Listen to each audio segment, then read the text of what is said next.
আসসালামু আলাইকুম রহমতুল্লাহ। আমরা ইতিমধ্যে 16তম ক্লাস শেষ করে আজকে 17তম ক্লাস করব।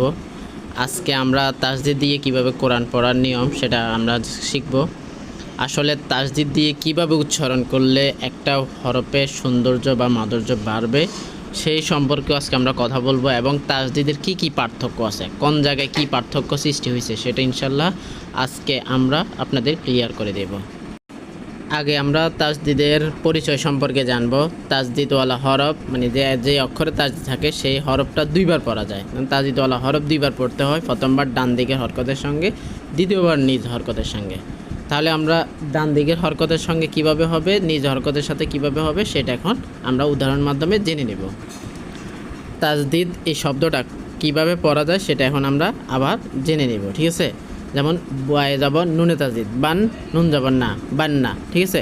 আমরা আগেই বলছি ডান দিকের হরকতের সাথে মুখ যুক্ত একবার হবে, তারপরে নিজ হরকতের সাথে, ঠিক আছে। এখানে বান্না, তারপরে বাজের নুনে তাসদিদ বিন নুন যাবান না, বিন্না, বা ফেস নুনে তাসদিদ বুন নুন যাবান না, বুন্না। তারপর আমরা নিচের লাইন দেখি সা জবর হায় তাসদিদ সাহ, হা জবর হা সাহ হা, এরপরে সি হা সু হা, খজ্জা খিজ্জা খুজ্জা, এভাবে করে দেয়া আছে। আপনারা এই বারবার এগুলো নিজেরা একটু পরে পরে প্র্যাকটিস করবেন। আমরা আরও উদাহরণ দেখি। আমরা দেখেন এখানে একটু কঠিন মনে হচ্ছে, ঠিক আছে। আমরা পরের পৃষ্ঠা ইনশাল্লাহ ভালোভাবে দেখিয়ে দিব। যেমন আলিফে জবর বায়তাজিদ আব্বা জবর বা আব্বা, আলিফে জের বায়তাজিদ ইব্বা জবর বা ইব্বা, আলিফে ফেস বায়তাজিদ উব্বা জবর বা উব্বা, ঠিক আছে। তারপর হচ্ছে আউয়া ইউয়া উব্বা আত্তা ইত্তা উত্তা আত্ত ইত্ত উত্ত, ঠিক আছে। এভাবে তারপরে হচ্ছে আহা ইহা উহা, আহা ইহা উহা, আদ ইদ উদ্দ, আদ্দা ইদ্দা উদ্দ, আক ইক উক, ঠিক আছে। আক্কা ইক্কা উক্কা, আইয়া ইয়া উইয়া, আ ইয়া উআ, ঠিক আছে। এভাবে সবগুলো আপনারা কি করবেন, বারবার পড়বেন। আমরা সবগুলোতে পড়ে দেওয়ার সময় থাকে না, এই জন্য আমরা সবগুলো বলে দিচ্ছি না, ঠিক আছে। যজমওয়ালা হরফের বামে যদি তাসদিদওয়ালা হরফ আসে তাহলে যজমওয়ালা হরফ পড়া যায় না, ঠিক আছে। মানে যজম এবং তাসদিদ যদি একসাথে আসে তাহলে আপনারা কিভাবে পড়বেন সেটা এখন আমরা আপনাদের আবার সুন্দর করে বলে দিচ্ছি। কোরআনে এভাবে থাকে বেশিরভাগ। দেখেন আমরা সাকিন এবং তাসদিদ পাশাপাশি থাকলে কিভাবে পড়বেন।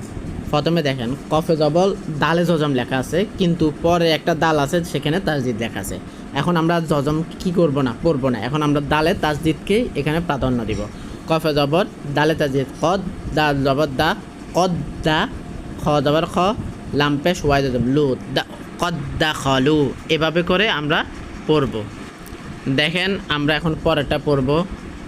লেখা আছে আইনে জবর আ, বা জবর দালে জজম, কিন্তু দালের পর আছে কি তা, এই জজম থাকা অবস্থায় তা এখানে তাসদিদ আছে, এই জন্য আমরা এখানে আবার তাসদিদকে কি দিব, প্রাধান্য দিব। আইনে জবর আ, বা জবর তাই জজম, বাদ তা পেশ মিমে জজম তুম, আবাদ তুম, ঠিক আছে। আপনারা তাসদিদের যে নিয়মটা সেটার সাথে সাথে এই নিয়মটাকে আপনারা একটু ভালো করে মনে রাখবেন। কেন অনেক বেশিরভাগ সময় দেখা যায় জজমের পাশে তাসদিদ আছে, ঠিক আছে। এই জন্য এটা একটু বারবার দেখবেন। আপনারা অনেক সময় ভুলে পড়ে ফেলেন, অনেকে আমার কাছে আসে যে আগে জজমেরটা পড়ে ফেলে, ভুলে জজমেরটা পড়ে ফেলে, অনেকে জানে না। এই জন্য আমরা এই নিয়মটাকে বারবার বেশি প্রাধান্য দিচ্ছি, যাতে আপনারা এগুলা বেশি মনে রাখতে পারেন। আলহামদুলিল্লাহ, আজকে আমরা এই তাসদিদের মাধ্যমে কোরআন শরীফের মাত্র হরফ কিভাবে হলো, তারপরে হরকত, তারপরে তানবিন, এগুলো কিভাবে আসলো, তাসদিদ কিভাবে হইলে কি হবে সে সম্পর্কে জানলাম। সামনে আমরা মোরাক্কব মানে কিভাবে মিল হয়েছে সে সম্পর্কে জানবো। তারপর মদ আছে, তারপরে মিমে সাকিনের মদ আছে, ইনশাল্লাহ সবগুলোই আপনাদেরকে দেয়া হবে। এবং আপনারা বেশি বেশি করে প্র্যাকটিস করবেন, এটা আমি সবসময় বলি, প্র্যাকটিসের কথাটা।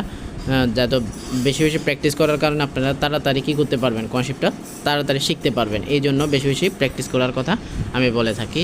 আসসালামু আলাইকুম ওয়া রাহমাতুল্লাহি ওয়া বারাকাতুহু।